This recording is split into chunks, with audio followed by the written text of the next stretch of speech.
और मुसलमान नहीं होता तो पप्पू यादव आगे आने बस।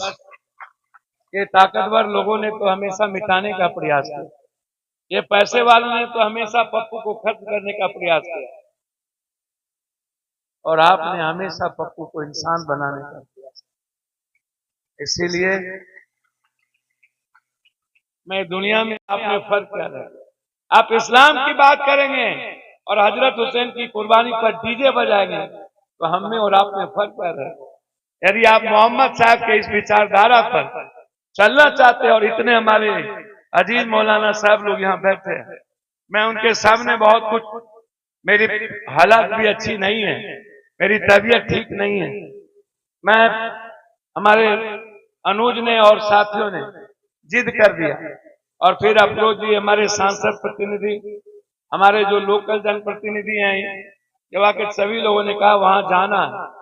मैं सिर्फ इतना कहूंगा, मेरी तबीयत गुना इसके लिए नहीं दे रही है, मुझे मां से भी मिलने जाना है। मैं सिर्फ इतना कह के जाता हूं कि भैया मुसलमान बनिए, लेकिन इस्लाम को अपनी जिंदगी में उतारने के बाद,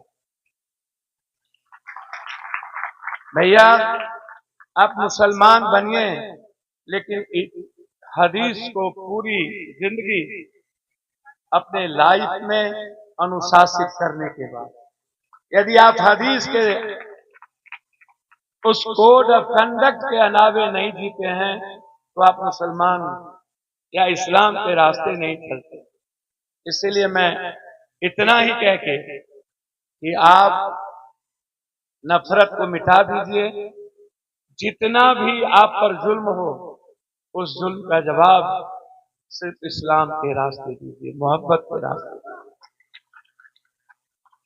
ईट फॉर टैट, पत्थर का जवाब पत्थर से नहीं, पत्थर का जवाब मोहब्बत से। यही कहता है मोहम्मद साहब की विचारधारा। मैं इन्हीं शब्दों के साथ आप सबको, मैं 29 तारीख जो सर्वधर्म प्रार्थना सभा है, जहां मेरी कोई कुछ भी हमारे जीवन में नहीं है, मैं सिर्फ दान देता हूं गरीबों को। दादा के समय में 400 भैंस दान दिया था।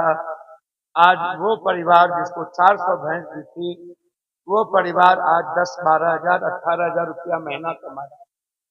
फिर मैं अपने पिता में गांव में मैं विवाह भवन, एक एम्बुलेंस, 2000 बकरी गरीब को, टोटो 40 परिवार को, और कुछ गाय, जिससे वो अपनी जिंदगी बदल सके।